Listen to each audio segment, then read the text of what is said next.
こんにちは、トバログです。今回はですね、こんな感じで Google Pixel 11シリーズの発表会に来ております。今年はそこまでハードウェアの性能が上がったりとか面白い端末っていうのが出たっていうところではないんですけども、Google らしいというかおしゃれで洗練されたオーセンティックなデザインの端末が多数揃えてあるというところで、その辺の最新機種、実際どの辺が変わったのかとか、あと具体的にね、結構今回ジェミニを用いた OS のアップデートみたいなところがたくさんあって、日常のめんどくさいところを解消してくれるような機能がたくさん備わったというところで、その辺もねしっかりと見ていこうと思います。それでは早速いってみましょう。はい、というわけで今回のラインナップはこんな感じでまとまっているんですけども、こういう感じですね。左から Google Pixel 11、11 Pro、11 Pro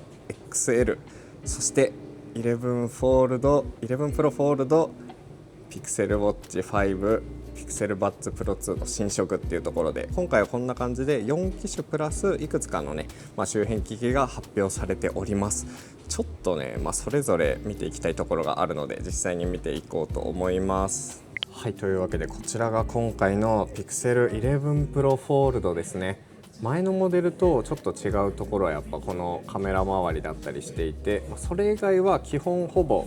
前のモデルと同じです。もうだいたい踏襲している感じで、これはもう9 Pro Fold からほぼほぼ同じ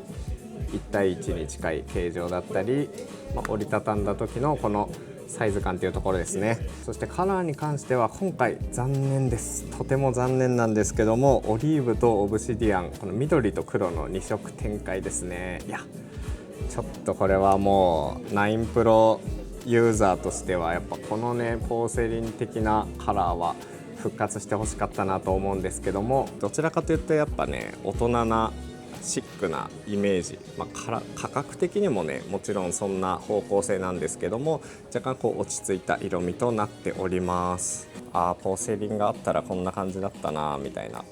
ポーセリンあったらよかったなみたいな感じなんですけど、若干カメラの形状とかも変わってます。で意外とね前の10 Pro Fold と比べてみても結構違うところがあって、このヒンジのねこの飛び出る具合とか、ヒンジのこの飛び出具合がかなり収まってます。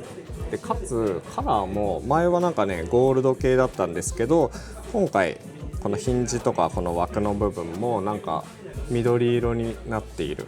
グリーン系になっている印象です。はい、ちなみにスペックについてはこんな感じです。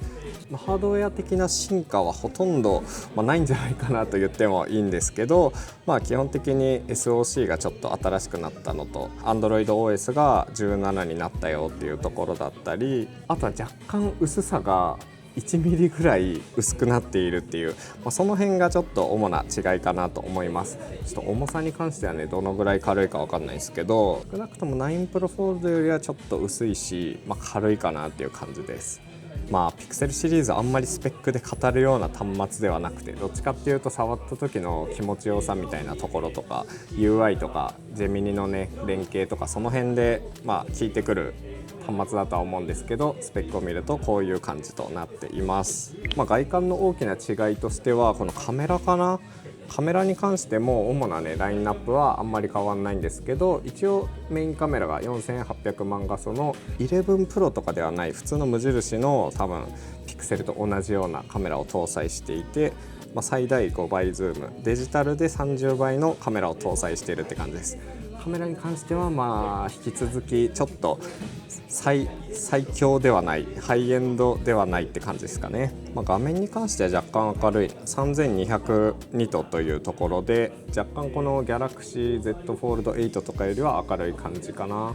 多分今年は2年というところで Pixel 9 Pro Fold あたりから買い替える人もいるんじゃないかなと思うんですが、じっくりと比較するとこんな感じです。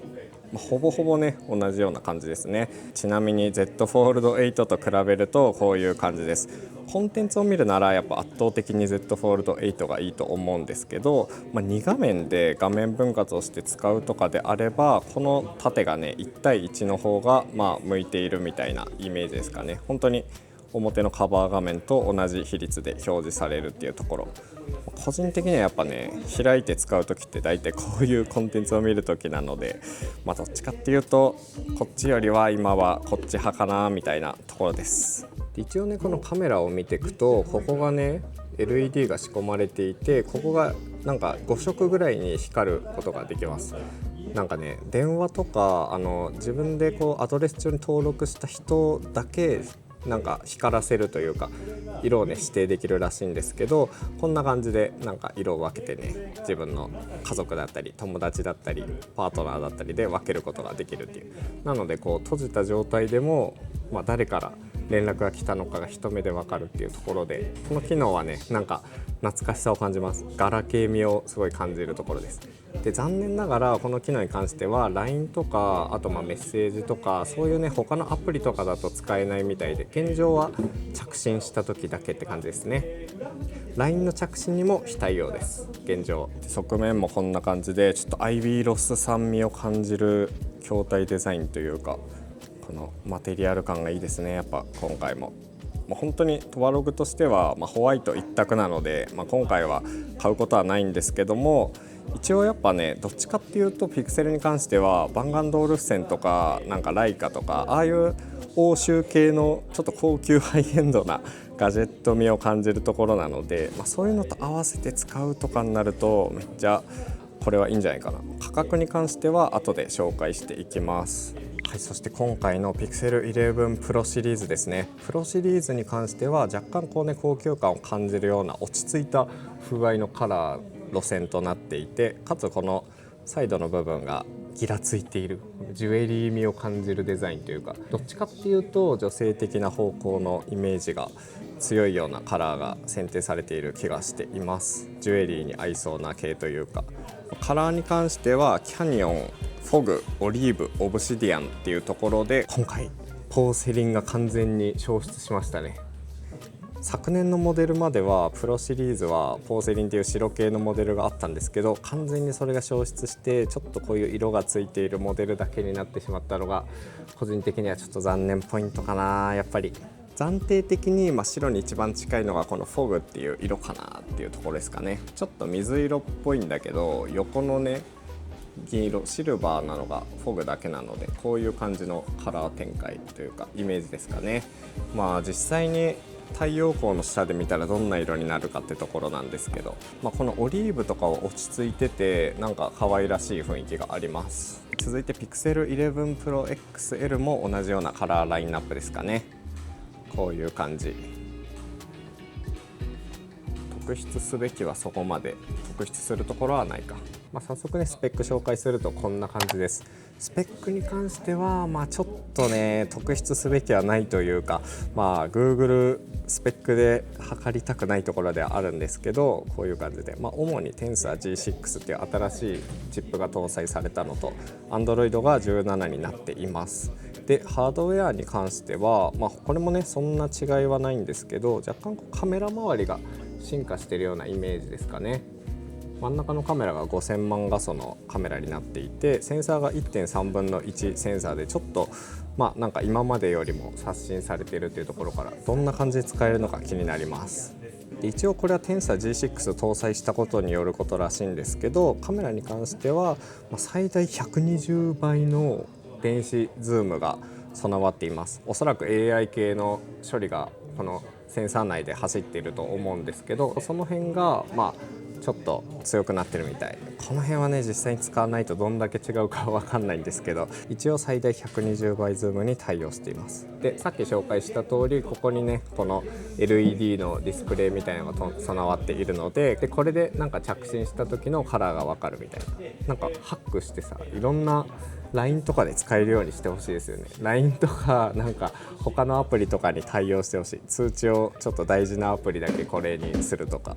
で、プロとプロ XL の違いはこんな感じ。サイズが主に違う、こんな感じですね。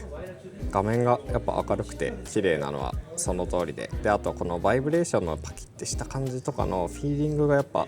すごく Pixel シリーズに関してはいいです。実際にこれはやっぱねスペックで測るっていうよりかは使い込んで OS とどこまで調和してるかっていうところなので、ちょっとその辺はまた追ってレビューするかもしれないししないかもしれない。はい、続いてはミドルレンジ的なモデルなんですけども、ピクセル11ですね。今回のカラーラインナップに関しては、左からフォレストブルー系のやつ、そしてハイビスカス、ピスタチオ、オブシディアンっていう形で、よりね発色が際立つようなラインナップになっているかなと思います。特にハイビスカスなんかは結構今年の流行色にも取り入れられているような、こういう感じのショッキングピンク系だったりして、こういうのがね欲しかったっていう人はもしかしたらいるかもしれません。で、特筆すべきは今年はホワイトがないんですね。全モデルホワイトがないっていうところで、その辺が白好きなトワラグとしては残念なんですが、で、カラーに関してこうやって見ていくと、横の部分とかはしっかりとね、このマットなんだけど光沢感もちゃんとあるようなこの筐体の風合いになっていると思います。なんかこのピスタチオの色とかはすごい可愛い感じがしますね。オリーブよりもやっぱ色が浅いというか明るいような感じなので、これとかは結構今回いいんじゃないかな。割とやっぱこのねピクセルシリーズ、無印のピクセルシリーズは結構ね、保育園とか迎えに行くとやっぱママ友とかはみんなこういう感じのピクセル、 iPhone かピクセルみたいなところがあって、根強いそういうところに人気があると思うんですが、カラーリングとかサイズ感とかそういうね色のところでも可愛らしさがあるかなと思います。今回語るのが難しいんですけど、意外といいなと思ったのがこのカメラの出っ張りの薄さ。ちょっとわかるかな、このカメラの出っ張りがかなり小さくなっていることが分かってもらえると思います。これは結構すごくないですか。結構このねバー型のやつだとやっぱボコってなってるのは普通なんですけど、出っ張りも少ないし、このね横までバーンと伸びていることで、こうやって置いた時に端末が片付かないのがすごくいいところですね。やっぱりこの辺は。で、性能スペック周りに関してはこんな感じです。本当に数字で見る分にはあんまり違いが前回とわからないんじゃないかなとは思うんですけど、主に薄さがちょっと薄くなったようだったり、あとカメラがこれ3眼、メインカメラが4800万画素になってます。おそらくフォールドと同じなんじゃないかなと思うんですけど、カメラがそんな感じで強くなっているところと、あとストレージが今まで128ギガからだったのが一応ね256ギガから選べるようになりましたっていうところが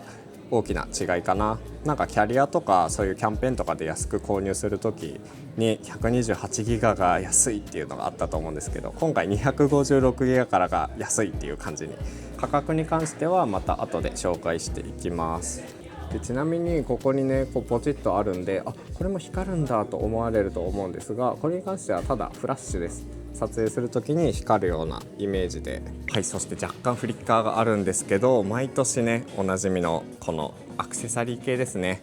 アクセサリーに関しては今回も本体のカラーラインナップを踏襲したような色味になっていて、こんな感じのアクセサリーです。なんというか Google に関してはアクセサリー類がいい。すごっ。これ待って、無印のこの11のやつ真っ平らになります。すごい。これ結構嬉しくない？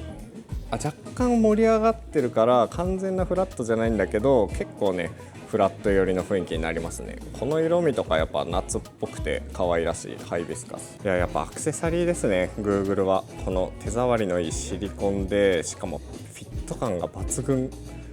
この辺はやっぱね他社にも真似してほしいなと思うような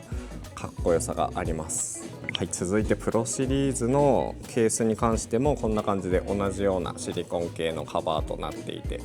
これもなんかねプロシリーズもカメラはさすがに出っ張りはあるんだけど、やっぱこのカメラバーのこのなんていうんだろうな、この滑らかななだらかなこの傾斜を描く山っぽい感じとかはすごいおしゃれですよね。で、こことかもさちゃんとこのパーツが金属っぽい、プラスチックの樹脂だとは思うんですけど、こういうね色がそれぞれ変えられていて、いやおしゃれだわやっぱピクセルは。で、マグセーフ系対応のクリアがあったりで、今回のプロフォールドのカバーに関してはこのヒンジ部分がしっかりと覆われているような形状になってます。それによってボコッと大きいような感じはするんだけど、閉じた時はねこんな感じで、なんかでも結構自然じゃない？ここのヒンジのところ、これは思ったよりはいいかもしれない、このヒンジのスタイルで。開くとこういう感じの雰囲気ですね。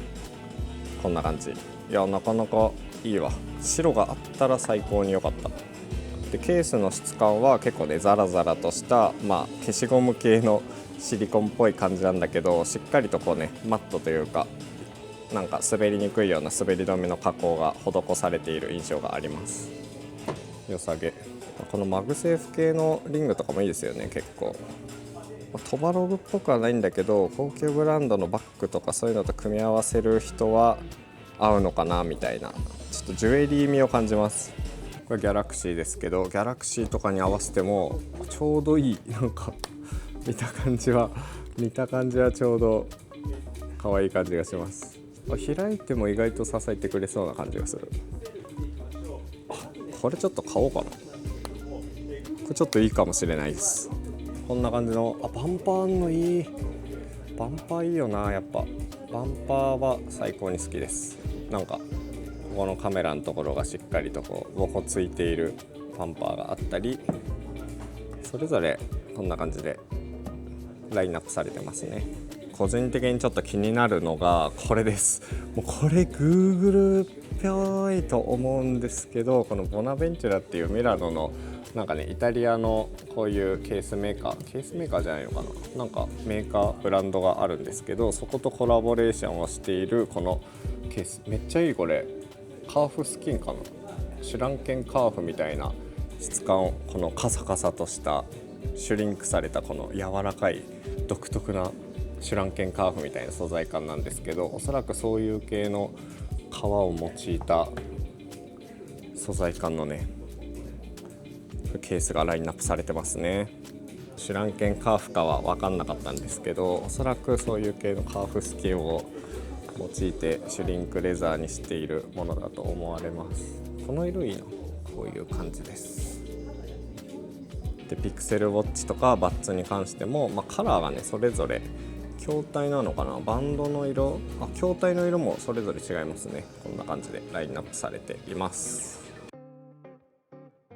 はい、という感じでハードウェアの進化はこんなところなんですけど、ソフトウェア周りもね、いくつか面白い進化というか機能を今回試せたので、その辺も見ていきます。まずはやっぱり G ボードの音声入力みたいなところですかね。結構ここ G ボード僕いろんなスマホ、ギャラクシーとかでも結構使ったりするんですけど、ここの進化が面白くて、ジェミニがこの G ボード内で使えるようになったことで、なんか適当にバーって音声で喋っても箇条書きに直してくれたりとか、あとは吉名に返信してくれるみたいな機能が、今までもあったにしてももう少しねジェミニがしっかり入り込んで喋ってくれるみたいな、これはねほんと地味なんだけど嬉しいポイントです。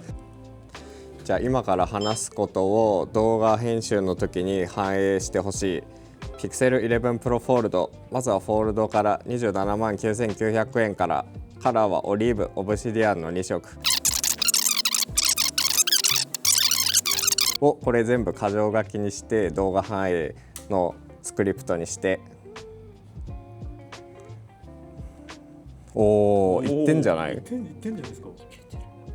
すごい。いいじゃん。いいですね。こういうので使えそうな。であとはなんか OS 単位でねジェミニインテリジェンスみたいなところでしっかりとこうなんかテキストで送られてきたメッセージでここは空いてるみたいなところにカレンダーでここは空いてるよみたいな感じで表示してくれるとか、マップをね開いてくれるとか、あとはカレンダーの中から参照して提案するとか、そのユーザーが思ってる次の一手をしっかりとね画面の中で行ってくれるところが嬉しいですね。この辺は結構ね、今までだったらいくつも画面を遷移しながら、時には2画面同時に開きながらやったりしてたんですが、その辺が一つこう賢くなったことでできるようになったのが嬉しいポイント。あとはなんか今はね日本で多分使えないと思うんですけど、ジェミニのアプリの中でジェミニスパークっていうね機能とかがあって、よりねパーソナルななんか使い方みたいなのができるようになったり、あとなんかタクシーとかフードデリバリーのアプリとかと組み合わせて、予約をね支援してくれるっていうサービスも今後展開されるらしいので、そういうところを包括して、ハードウェアは正直スペックは微妙、見た目はいいんだけどみたいなところから、全体的にね良くなるみたいな、そういうイメージかなと思います。はい、というわけでちょっと会場では時間がなくて撮りきれなかったので、自宅でこんな感じでちょっとね価格とか、全体的なまとめみたいなところを撮っていこうと思います。まず価格についてなんですが、ざっと表でお見せしていくとこんな感じですね。価格はね若干やっぱ半導体の価格とかも乗っかってきているので、若干こう1万円近く全体的に値上がりしている傾向にあるんですが、それでもこの急激な値上がり、半導体の値上がりを考えると頑張ってくれている方なんじゃないかなと思います。特に Pixel 11に関してはストレージのベースが 256GB にアップしているので、実質的には据え置きぐらいの雰囲気。そして11 Pro に関しても100円の値上がりっていうところで、もうこれ据え置きで良かったんじゃないかなと思っちゃうんですが、そのぐらいのね値上がり率で抑えてくれているところです。全体的な容量とかこのね動画を撮っている時点ではまだ公開されていないので、全体のこの容量ベースの価格はまだわからないんですが、おそらく1万円ぐらい上がっているんじゃないかなみたいな印象ですかね。一応ね補足しておくと、基本的に日本市場におけるピクセルシリーズに関しては毎回こうスマートフォンの下取りとか、あとポイントアップみたいなね、そういうキャンペーンが結構行われるんですよね。かついつまでだっけかな、いつまでかちょっと忘れちゃったんですが、この決められた期間内であればさらに下取り価格2万円プラスっていう感じでも謳っていたので、うまくそれを活用すると実質的に10万円以下で購入できるような感じになってくるから、その辺を活用して購入する人が多いんじゃないかなと思います。個人的な感想としては、ハードウェアの進化がなさすぎるっていうのがちょっと、今回見て思ったところですかね。本当に発表された内容としてもカメラがちょっとだけ高感度性能上がったよっていうところだったり、あとちょっとね光るハイライトっていうLED が追加されたよみたいなところとか、本当にチップ性能は上がってるんだろうけど、見栄えというかガジェオタ的にここはすごいぞってなるようなポイントはほぼなかったんじゃないかなと思います。それがピクセルらしいというか、いいんですけどね。ただ今年はやっぱ Galaxy Z Fold 8だったり、iPhone もね折りたたみが発売されるんじゃないかっていうワクワク感の中で、ちょっと久しぶりにスマホが楽しいぞっていう感覚でねガジェオタ的には生きているところなので、さすがにPixel 9 Pro シリーズからほぼほぼ同じような感じっていうのはちょっと寂しいところはありますかね。個人的にはもう初代ピクセルフォールドをラインナップにブラッシュアップしてぶち込みましたみたいな、そういう意気込みが欲しかったところではあるんですけども、ハードウェアの進化っていう意味ではその辺で収まっております。ただピクセルシリーズに関しては実際に使ってみると、やっぱスペックの話とか性能云々よりも OS との親和性だったり、人間として生き物としてここは使いやすいなみたいなところがね後からどんどん出てくる端末だったりするので、この辺はこのね実際に製品発表会で見た感想と実際に使うイメージだとだいぶ変わるのかなっていう気がしますかね。